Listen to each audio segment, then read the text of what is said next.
Begin here our theme verse for this Lenten season from Hebrews chapter 11, verse 1.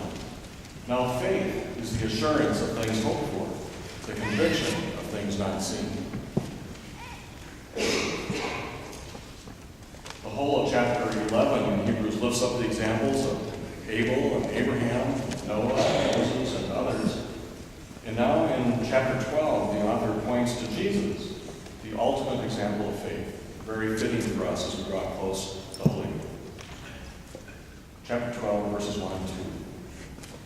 Therefore, since we are surrounded by so great a cloud of witnesses, let us also lay aside every weight and the sin that clings so closely, and let us run with perseverance the race that is set before us, looking to Jesus, the pioneer and perfecter of our faith, who, for the sake of the joy that was set before him, endured the cross, disregarding the shame, and has taken his seat at the right hand of the throne of God.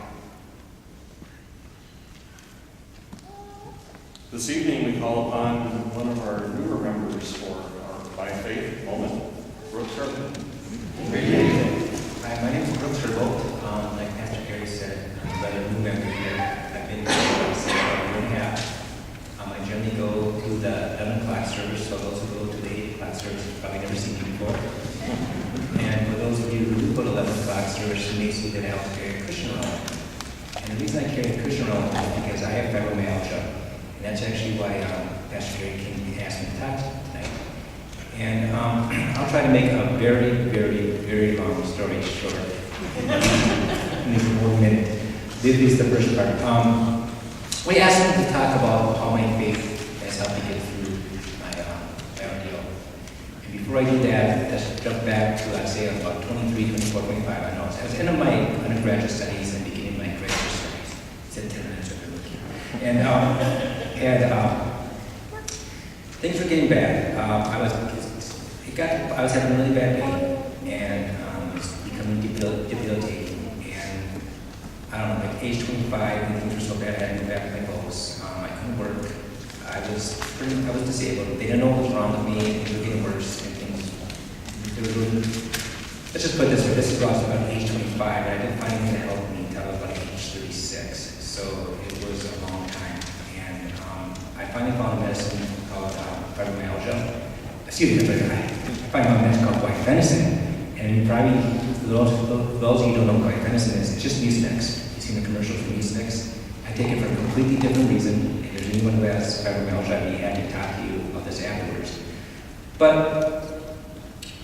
let's get back to the question at hand. And the question is, how did my faith help me get through this ordeal? And the answer to that question is very simple. It did not. In no way did it help me. And the reason is this, that I can say, is that people who go through something like I have, generally one of two things occur, is that either their faith helps you, it makes them stronger and it helps them get through the ordeal, or they completely abandon the church and abandon God.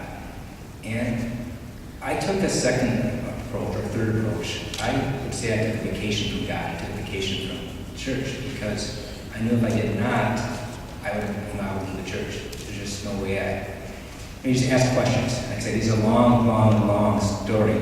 But the way I look at it is, I hope you understand this. It's never been a question for me if God exists.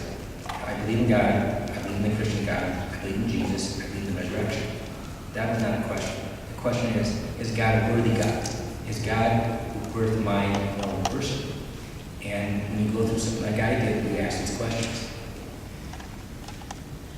And I guess, the best way of stating this is that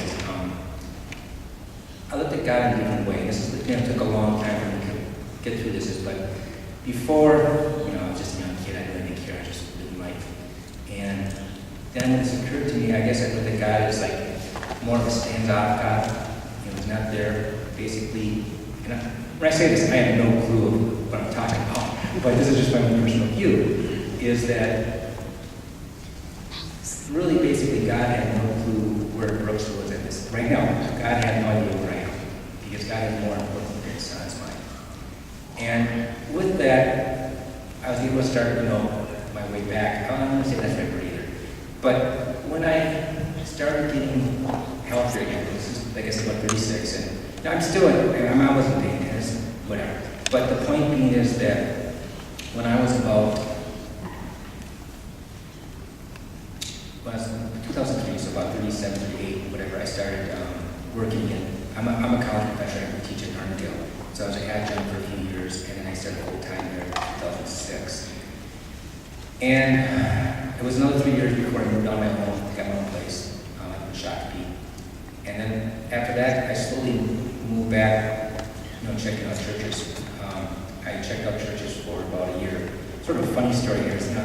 I actually met Pastor Gary at the public access at Prairie Lake. So I guess it's a different spin. It's a different spin on the Fisher men. So I had been here once or twice, and I recognized him, but I couldn't remember his name. And I was coming off the lake about, he was coming off the lake about me, and I go, aren't you that pastor that works over there? So, but I'm slowly getting back to the church, getting my faith, but I'd like to tell another story too. About a few weeks ago, a little more, that there's one of the sermons here that I really reacted to. There's another way of saying this, that after the church service, I pretty much ambushed the pastors, and I'm not exaggerating. I pretty much ambushed them. And there was something said in the sermon, or at least let me restate this, something that I thought was said in the sermon. And basically what I thought was said is that God purposely puts Christians through trials and tribulations to make them stronger. And for me, I was saying once again, if that's the case, I don't want to have anything to do with either this church. Like I said, the question for me was, is that the views of Christianity? Is that the views of the Lutheran church? Or is that the views of just this church? Okay? And I spoke with both pastors, and I didn't read the sermon word for word, and I'll be perfectly honest, I completely reacted. What I thought was said in the sermon was not. Okay? And so, I sort of like apologizing to the pastors. But then again, I do not, and don't get this wrong, it's because it made me feel, I apologize to them, but I don't apologize in such a situation that I now see that I still have an issue, and I would not have seen that I had an issue beforehand. And I'm still really, really sensitive to this. And, like I said, I ambushed the pastors afterwards because this meant a lot to me, and I realized after talking to both, and they're very gracious to speak with me, and I really appreciate it, is that I see that I still have issues, but I don't have to resolve this today. And there was something said in another sermon, and I almost jumped on my seat again, but I don't have to resolve this today. And I guess I was pretty quick here, I don't know, but I'm about done here. But the thing I would like to say is, I'm a college professor, so it means I never prepare for anything. But we don't know what time, we just make it up as we go. But seriously, I was thinking about all day what I was going to talk about today, but the one thing I didn't think about is how I was going to end this. And during our tonight, I'm thinking about, well, how am I going to end this thing?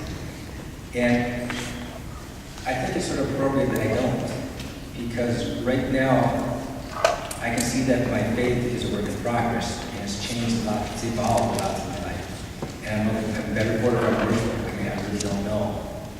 But I think the thing to say is it's not really important. Before I end it, when Pastor Gary asked me tonight to speak, I go, I'll speak, I don't care, I talk all the time. But I don't know if I'm giving them the message that you want to hear. And, I've thought about that too, I'm giving the message you want to hear, but maybe it's just important what I want to hear. And like I say, it's still my faith is a work in progress, and it'll continue to evolve probably through the rest of my life. Thank you very much.